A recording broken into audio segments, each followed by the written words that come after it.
Bom dia, meus queridos. Com a graça de Deus, nós estamos aqui nesta manhã para continuar a série de estudos denominada Intervalo de Inverno.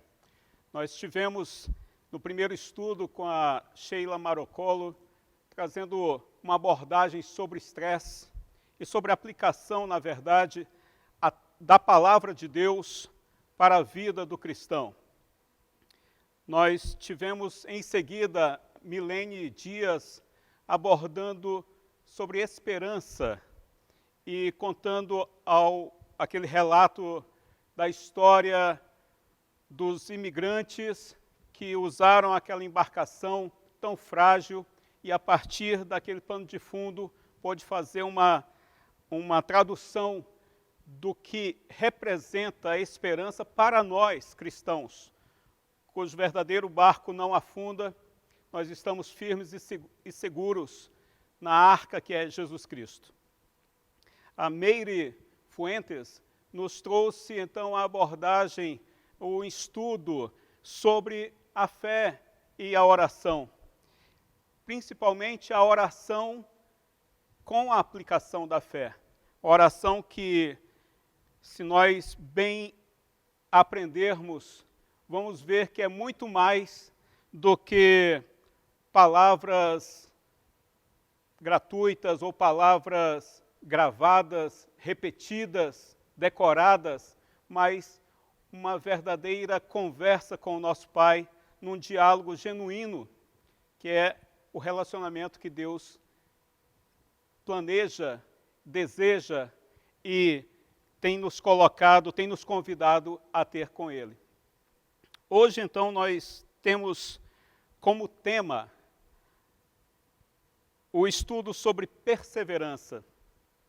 Quero aqui, de antemão, agradecer a confiança da liderança da nossa igreja, representada na Escola Bíblica Dominical, pela sua coordenadora, a nossa querida professora, de coração dizemos que é a nossa pastora Andréia Fonseca, e agradecemos pelo convite. A nossa vontade aqui é de sermos usados por Deus, úteis nas mãos de Deus. Então, Andréia, muito obrigado pelo convite. Meu desejo aqui não é ser um palestrante, é ser um instrumento nas mãos de Deus. E para isso, eu gostaria de me submeter neste momento e convidar a todos que façamos uma oração. Senhor Deus, Pai Celestial, Todo-Poderoso, nós te agradecemos por mais essa oportunidade que o Senhor nos dá de estudar a Tua Palavra, de aprender mais a Teu respeito e sobre esse relacionamento que o Senhor mesmo nos oferece. Pai, queremos crescer no conhecimento da graça do Senhor. Queremos, ó Deus, aprender mais de Ti, para conquistar, ó Deus, essa condição de perseverança, que nós sejamos perseverantes até o fim, em nome de Jesus. Queridos, eu gosto muito do recurso de imagens para efeito didático. Então, ao longo desta explanação, nós apresentaremos algumas imagens que vão remeter ao tema proposto. Essa primeira imagem, quando pesquisamos na internet sobre perseverança, ela é muito recorrente. É uma imagem que fala da perseverança do ponto de vista daquele que está almejando, por exemplo, passar em um concurso público e precisa se esforçar tremendamente para alcançar aquela vitória esperada. A perseverança para outros objetivos na vida, cuja realização exige extrema dedicação, força e, primordialmente, uma entrega para se chegar a tal objetivo. Entretanto, para o conhecimento que nós trazemos nessa tarde, o conhecimento do ponto de vista bíblico, espiritual, cristão, seria essa imagem a mais adequada para transparecer, para demonstrar o que é esperança? Essa imagem, na verdade, remete a uma personagem da mitologia grega. Essa personagem é Sísifo. Sísifo, um camponês que se casa com uma das Pleiades, com Mérope, filha de Atlas. Ele vem a se tornar o fundador e primeiro rei de Éfira, que depois passou a ser denominada Corinto. Sísifo tem uma característica marcante no seu caráter. Ele é alguém que é muito astuto, como se disséssemos hoje em dia, que gosta de levar vantagem em tudo. Acontece que ele é pego em uma querela, nada menos do que com Zeus, e levado a julgamento pelos deuses do Olimpo, ele é condenado a, todos os dias, rolar uma pedra enorme, colina acima, e quando está chegando ao topo, já exausto, aquela pedra rola novamente para o vale. E lá vai o Sísifo atrás da pedra para levá-la até o topo daquela colina. Mas isso acontece todos os dias e perpetuamente. É uma sentença, é uma punição para o Sísifo. Se trata de perseverança? Seria essa, de fato, a imagem que a Bíblia gostaria, ou que a Bíblia traz efetivamente para o cristão? Claro que não. Porque, embora tenha nessa história a questão da insistência, trata-se de uma rotina inglória. Ele não alcança o seu objetivo. Tudo volta a zero. E todos os dias, eternamente, o Sísifo tem de viver aquela mesma rotina, numa existência sem sentido. O dramaturgo, escritor, filósofo francês Albert Camus, que também foi até prêmio Nobel de literatura com o seu livro La Peste, ele tem um livro cujo título é exatamente O Mito de Sísifo. E ele faz um paralelo com a rotina de trabalho que nos é imposta, segundo ele, pela religião ou pelo Estado. E então ele propõe não o suicídio, e ele é um existencialista, mas ele propõe uma revolta. Então ele usa como pano de fundo o mito helênico de Sísifo. Pois bem, que imagem poderia, de fato, traduzir perseverança do ponto de vista bíblico e na nossa experiência cristã? Então, vem a proposição da seguinte imagem, a seguinte figura de alguém com a sua mochilinha, a sua bagagem, um cajado, e que está a caminho de um objetivo. É a figura do peregrino. Então, nós entramos aí no estudo propriamente dito e proposto para esse intervalo de inverno, que é baseado nesse livreto Perseverança, uma longa obediência na mesma direção, de Eugene Peterson. Ele traz 6 breves estudos, por meio dos quais ele apresenta a ideia da perseverança.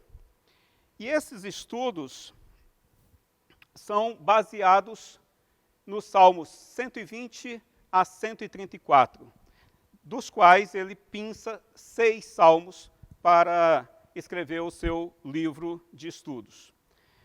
Mas vamos lá, perseverança vem do latim perseverantia, de per.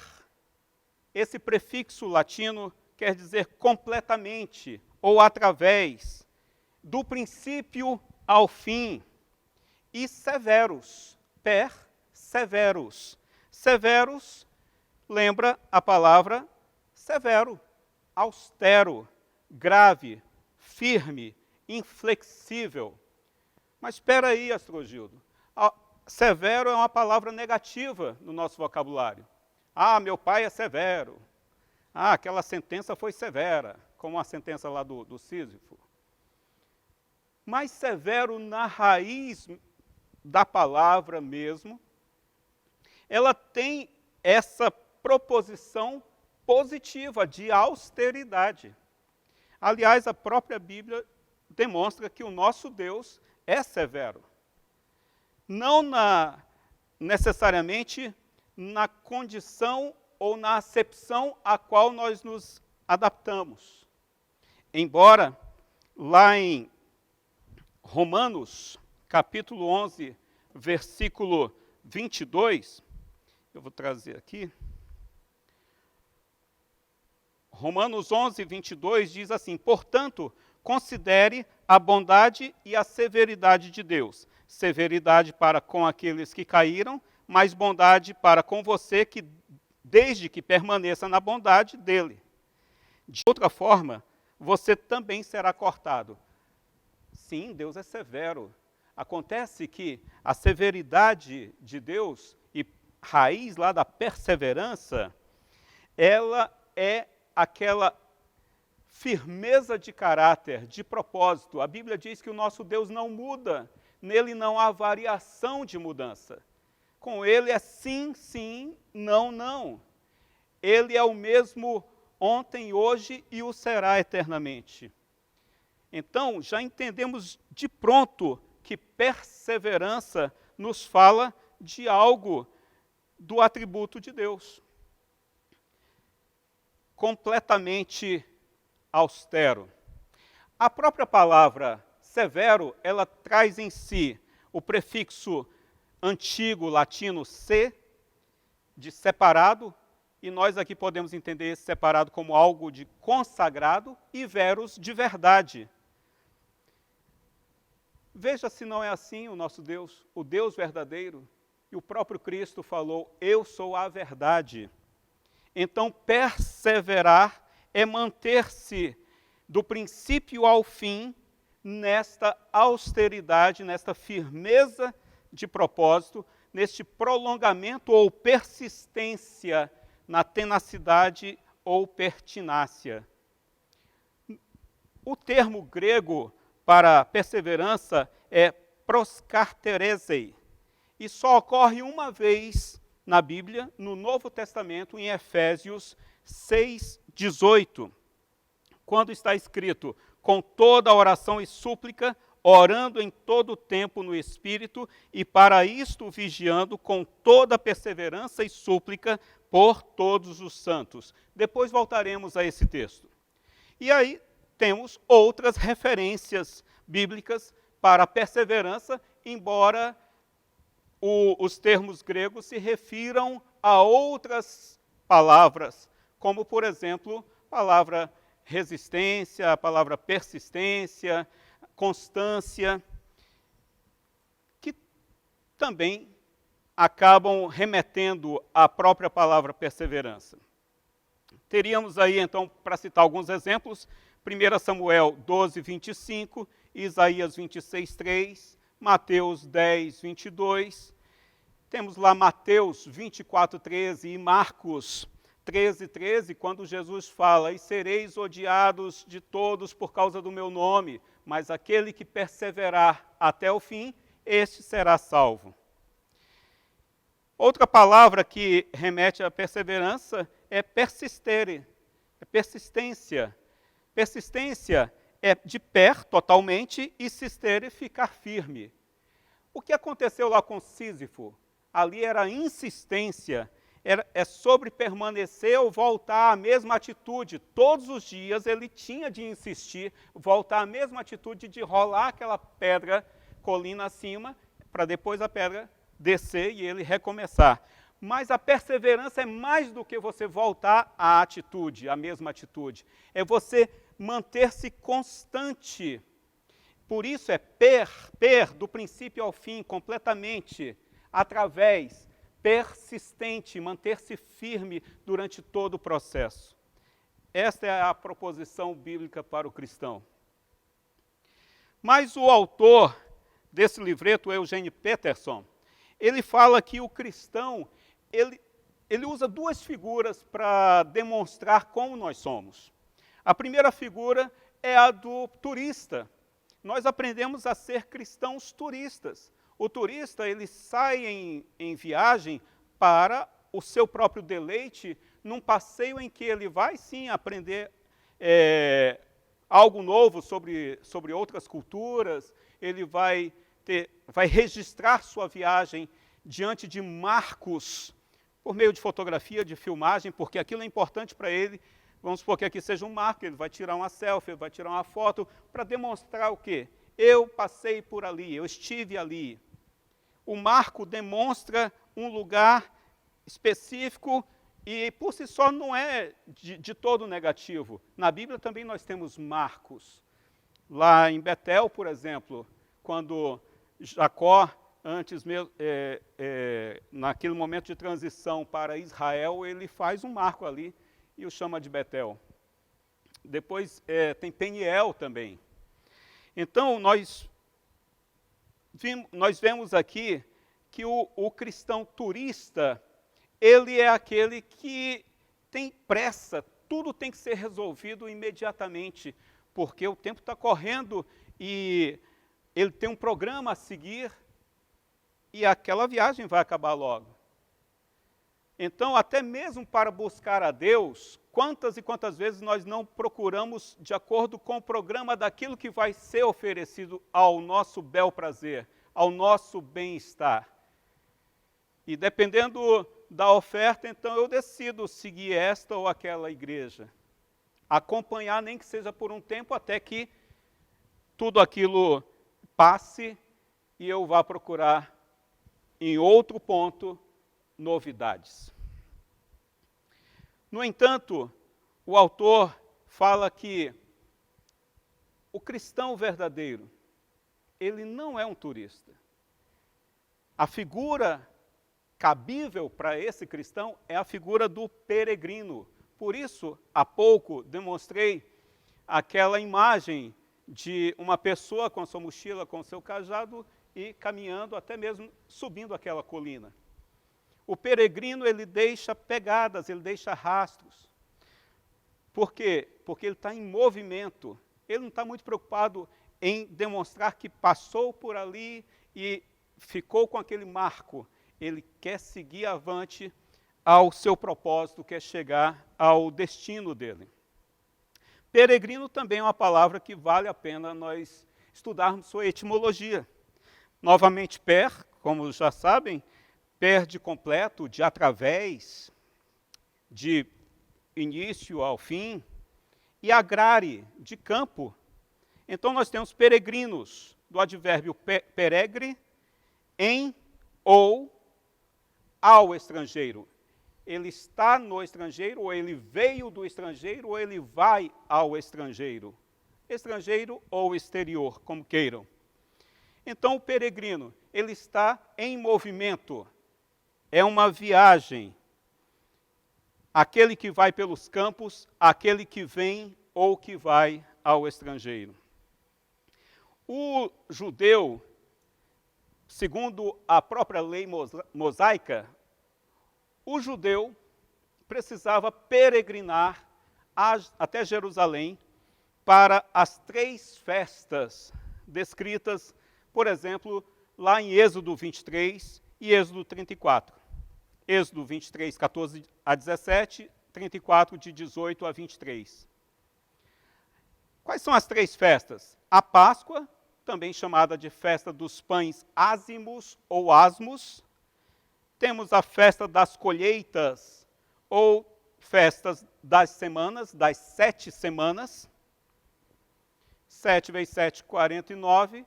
No dia seguinte, o 50º dia após a Páscoa, temos a festa das cabanas, ou festa dos tabernáculos. O judeu, então, tinha de fazer peregrinação a Jerusalém para participar dessas 3 festas. Hoje em dia, por uma concessão, entende-se que o praticante mesmo do judaísmo e que esteja em outro ambiente, em outro país, ele vá pelo menos uma vez em peregrinação. Acontece que na época dos Salmos, para fazer essa viagem, eles se utilizavam dos chamados cânticos de romagem. Cânticos de romagem eram os salmos entoados pelos peregrinos a caminho de Jerusalém para as 3 festas judaicas: Páscoa, Semanas e Tabernáculo.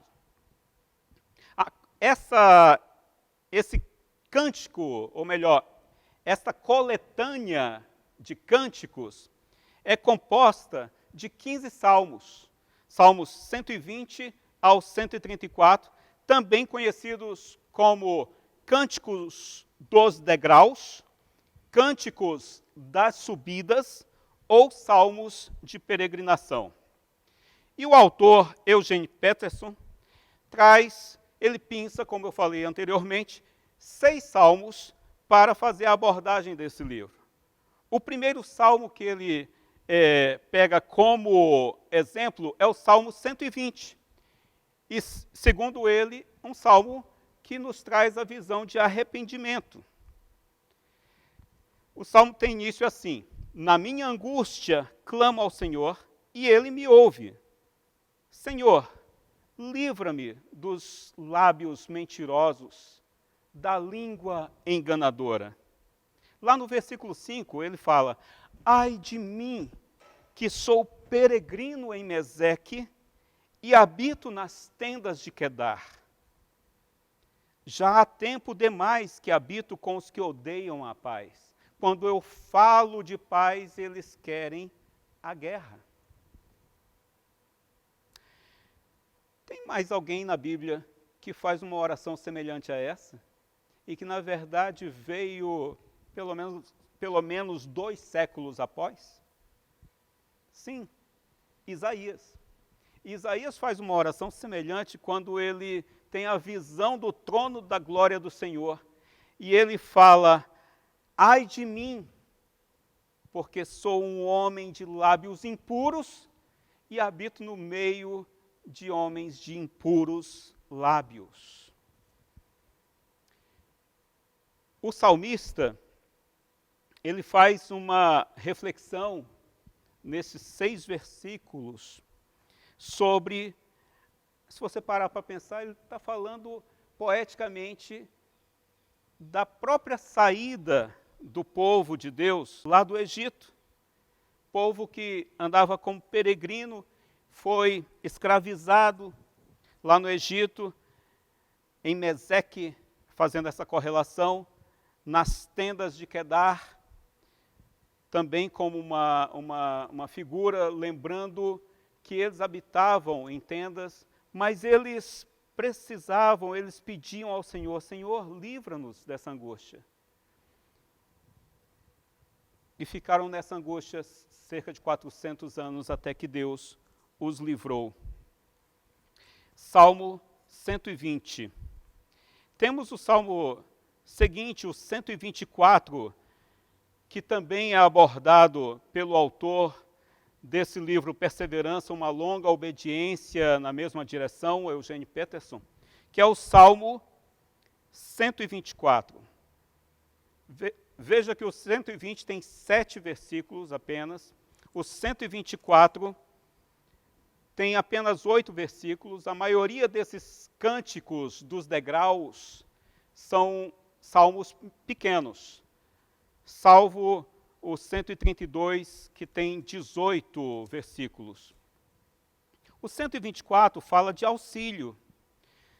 Ele começa falando assim: se não fosse o Senhor que esteve ao nosso lado, Israel que o diga. Lá, um pouco mais à frente, no versículo 6, o salmista diz assim: bendito o Senhor, que não nos deu por presa aos seus dentes. Salvou-se a nossa alma como um pássaro do laço dos passarinheiros. O nosso socorro está em o nome do Senhor, que fez os céus e a terra. Cântico de romagem de Davi. Interessante que uma das características também pelas quais se denominam esses 15 salmos de cânticos dos degraus é que o término de um salmo faz referência ou é recapitulado no salmo seguinte. Outra perspectiva é de que lá no templo em Jerusalém, antes de se chegar ao átrio, há uma escadaria com 15 degraus. O próximo é o Salmo 126, um salmo que aborda, segundo Eugene Peterson, a alegria. Quando o Senhor restaurou a sorte de Sião, ficamos como quem sonha. Então a nossa boca se encheu de risos, a nossa língua de júbilos. E até entre as nações se dizia: grandes coisas fez o Senhor por eles, tem feito o Senhor por eles, porque é progressivo. E o salmista declara: sim, grandes coisas fez o Senhor por nós. Aquele que sai andando e chorando enquanto semeia, voltará com júbilo, trazendo os seus feixes. Para todas essas abordagens, nós vemos a necessidade de uma constância na vida cristã. Arrependimento, auxílio do Senhor, dependência de Deus, alegria, pois a alegria do Senhor é a nossa força. Saber que Deus é quem restaura a nossa sorte e que Deus tem prazer em nos fazer alegres e nos fazer rejubilosos, de forma que nós estejamos exultantes. O próximo salmo é o Salmo 129. É um salmo que eu achei um pouco mais difícil. Ele traz uma recordação de libertações do Senhor. Muitas vezes me angustiaram desde a minha mocidade. Aqui, poeticamente, o salmista também se refere a Israel, que lá na origem, logo no início do povo de Israel, como que o povo foi afligido. Me angustiaram desde a minha mocidade, Israel que o diga. Todavia não prevaleceram contra mim.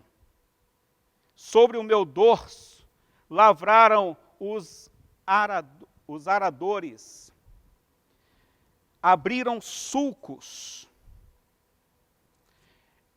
Isso lembra aquele filme até do Mel Gibson, aquela cena quando Jesus está sendo ali açoitado, em que eles trocam o açoite por algo mais perfurante. Olha o per de novo aí, vai furando através, por esse perfurador, por exemplo. E no filme demonstra que as costas de Cristo estavam como que uma terra formada em sulcos para o plantio, arada. O salmista faz essa referência aqui no Salmo 129. Mas ele também diz: mas o Senhor é justo. O Senhor cortou as cordas dos ímpios. Sejam envergonhados e repelidos todos os que aborrecem a Sião. Sejam como a erva dos telhados que seca antes de florescer. Mas para tanto é necessário ter o que o autor nos traz em mente: a paciência. A paciência para esperar o tempo de Deus. Deus age no seu tempo, mas Ele nunca se esquece de nós. Ainda que o seu socorro nos pareça tardio, ainda assim, está no momento certo. Deus vai agir na hora certa. E o último salmo abordado nesse livreto é o Salmo 130.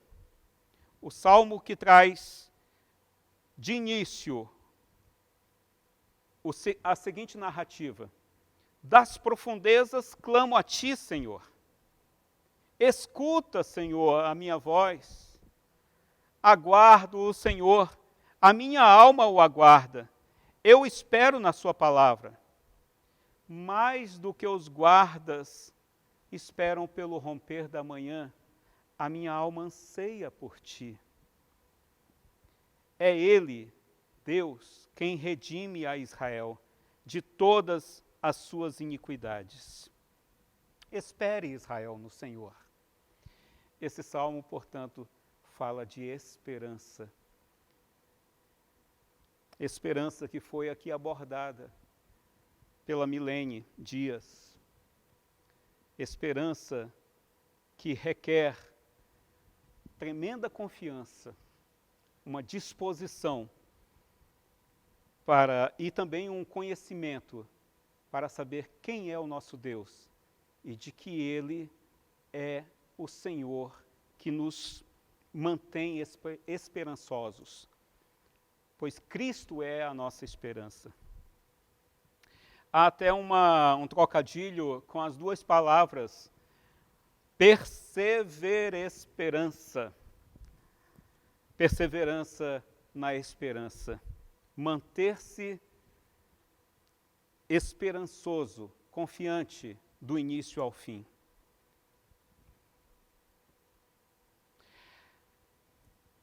E aí nós temos, por fim, na verdade, agora sim, o Salmo 132. O Salmo que fala de fé. Lembra-te, Senhor, a favor de Davi de todas as suas provocações. Entremos na sua morada. Lá no versículo 8, levanta-se, Senhor, levanta-te, Senhor, entra no lugar do teu repouso. Ali farei brotar a força de Davi. Preparei uma lâmpada para o meu ungido. Cobrirei de vexame os seus inimigos, mas sobre ele, o meu ungido, florescerá a sua coroa. Pois bem, essa fé, que é abordada no Salmo 132, nos leva a Efésios 6,18, onde ocorre pela única vez aquela palavra grega para esperança, quando fala assim: com toda oração e súplica, orando em todo tempo no Espírito, e para isto vigiando com toda perseverança e súplica por todos os santos. Lembremos que nesse contexto é o capítulo 6 de Efésios, quando Paulo nos fala sobre a armadura do cristão. E ele termina falando do escudo da fé, com o qual podereis aplacar todos os dardos inflamados do maligno. Fala do capacete da salvação e da espada do Espírito. E anteriormente ele já tinha falado do cinto da verdade, da couraça da justiça e dos calçados do evangelho da paz. É nesse contexto de guerra que aparece essa palavra perseverança, porque nós vivemos em guerra, nós estamos em meio a tribulações, e a tribulação provoca, ela nos conduz ao desenvolvimento da perseverança. É necessário que nós saibamos que a perseverança requer de nós essa constância no arrependimento, na alegria, na esperança, aguardando o auxílio de Deus, mantendo a nossa fé. E tudo isso só é possível se nós perseverarmos. E sim, com toda a paciência. Caminhando então para o final, lembra daquela imagem do Sísifo subindo a montanha, empurrando aquele pedregulho? Veja essa imagem agora. Veja que essa imagem não é por causa de uma punição. E a palavra em Provérbios 6,6 nos comanda: vai ter com a formiga, ó preguiçoso. Considera os seus caminhos e ser sábio. A formiga, como ela é perseverante. Como ela é diligente. Como ela trabalha no verão, sabendo que o inverno está por vir. E nós deveríamos aprender com a formiga. Mas mesmo essa imagem tão bonita, não é a imagem mais adequada para demonstrar a perseverança. Por isso eu proponho essa outra. Esta sim, não Sísifo, mas Cristo. Não rolando uma pedra, mas conduzindo o madeiro, aquela cruz pela qual eu e você fomos salvos. Jesus foi obediente, porque perseverar é obedecer. Por isso o livro traz uma longa obediência na mesma direção. É a caminhada da obediência, é a persistência, a pertinácia neste propósito de obedecer. E Jesus foi obediente até a morte, diz Filipenses 2,8, e morte de cruz. Ele subiu aquela colina do Gólgota, mas ali a cruz não rolou de volta para ele subir novamente com a cruz e a cruz cair novamente, porque ele fez isso uma única vez, por mim e por você e para todo sempre e por toda a humanidade. Por isso, ele pôde dizer está consumado, ou seja, o trabalho foi feito. Na verdade, o trabalho foi perfeito, completo. Do início, do princípio ao fim, ele cumpriu a sua obra. E por isso mesmo nós podemos ter o arrependimento diante da cruz. Podemos ter o auxílio daquele que não se conteve em entregar sua própria vida por nós. Podemos ter a alegria naquele que não ficou preso na cruz, mas ressurgiu, ressuscitou e está vivo. Nós podemos ter a esperança de que ele vai voltar para nos buscar como sua noiva, como sua igreja. E ainda ter a paciência para esperar, pois ainda que pareça tardia, a promessa do Senhor não o é. Ela vai se cumprir e ele vai voltar. Maranata, ora vem, Senhor Jesus. E nós podemos ter essa esperança, porque o Senhor é a nossa própria esperança. Mas para viver a perseverança, temos de aprender a viver e a andar pelo Espírito, porque somente andando pelo Espírito podemos cumprir, ou melhor, podemos adquirir os elementos que formam o fruto do Espírito: amor, alegria, paz, longanimidade. E olha só, o ânimo que vai ao longe para a segunda milha, para oferecer a outra face, a bondade, a benignidade, a fidelidade, a mansidão e o autodomínio, o domínio próprio. Veja que todos esses elementos do fruto do Espírito só podem ser vividos se nós formos perseverantes. Aliás, lá Paulo falando um pouco sobre paciência, Paulo em 1 Coríntios 13, quando vai falar sobre amor, a primeira característica que ele aborda é que o amor é paciente. E assim nós devemos também perseverar. Persevere no seu casamento, persevere no seu relacionamento, persevere nos seus estudos, persevere no relacionamento com os seus filhos. De repente está dando trabalho, mas persevere, confie, peça o auxílio do Senhor, tenha esperança, Deus vai agir.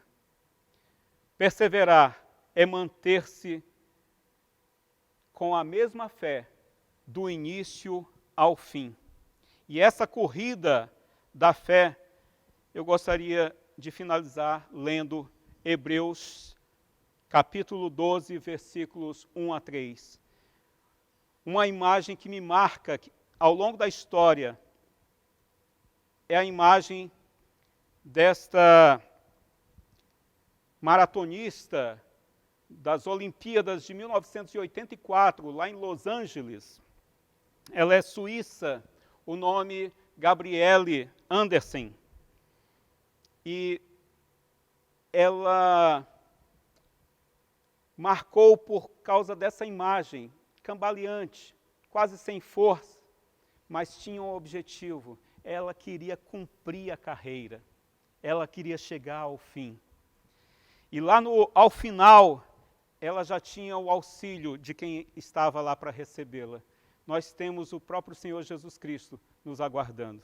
Portanto, também nós, uma vez que estamos rodeados por tão grande nuvem de testemunhas, livremo-nos de tudo que nos atrapalha e do pecado que nos envolve, e corramos com perseverança a corrida que nos é proposta, tendo os olhos fitos em Jesus, autor e consumador da nossa fé. Ele, pela alegria que lhe fora proposta, suportou a cruz, desprezando a vergonha, e assentou-se à direita do trono de Deus. Pensem bem naquele que suportou tal oposição dos pecadores contra si mesmo, para que vocês não se cansem e não se desanimem. Lembram que é uma peregrinação, o cântico de romagem, até chegar a Jerusalém, pois nós estamos nessa peregrinação, desde que fomos exilados lá do Éden, e banidos e fomos escravizados no mundo, mas agora o Senhor nos convoca para a sua festa, as bodas do Cordeiro na Nova Jerusalém, e de novo é uma subida, pois nós seremos, como se diz, trasladados, seremos arrebatados à presença do Senhor. Mesmo quem já morreu voltará primeiramente para a ressurreição, e então estaremos todos na presença do Senhor, como nessa imagem de Betel. Jacó anteviu esse momento quando ele olhou aquela escada e anjos desciam e subiam, e ele disse: o Senhor está neste lugar e eu não sabia. Aqui só pode ser a casa de Deus e a porta dos céus. Pois bem, nós estamos a caminho da Nova Jerusalém. Nós estamos nessa peregrinação. Nós não somos deste mundo. Sou forasteiro aqui, em terra estranha estou. Olha, eu estou indo, na verdade, para além, para o reino além dos céus. Eu sou embaixador de Deus. E para finalizar, uma proposta para você pensar. Aquela música de Kleber Lucas. Estou subindo para um lugar mais alto. Eu já queimei as pontes com o passado e em meus olhos vejo o futuro. Tudo novo se fez, tudo novo se faz. E dessa estrada eu não me desvio nunca mais. Estou firme, constante, perseverante. Eu não me desvio nunca mais. Vou avançar, eu vou crescer. Ninguém vai me deter. O meu alvo é Cristo. Meu alvo é Cristo. Senhor da glória, leva-nos a esta caminhada de fé. Leva-nos a peregrinar cantando ao Senhor. Cantando as nossas dificuldades, cantando os nossos medos, mas cantando também todas as histórias de vitórias, de socorro, de bênçãos, de um Deus que é o único e verdadeiro e que não está com seus ouvidos tapados, que não nos possa ouvir, nem com seu braço encolhido, que não nos possa socorrer. Santo e poderoso Deus, conduza-nos em perseverança a vivermos a vida cristã conforme o nosso Deus, conforme o nosso Senhor sendo imitadores de Cristo, e que nós aprendamos, por meio do Espírito Santo, a crescer em santidade. Que assim seja para a tua glória, em nome do Senhor Jesus. Amém. Muito obrigado, meus irmãos. Até logo.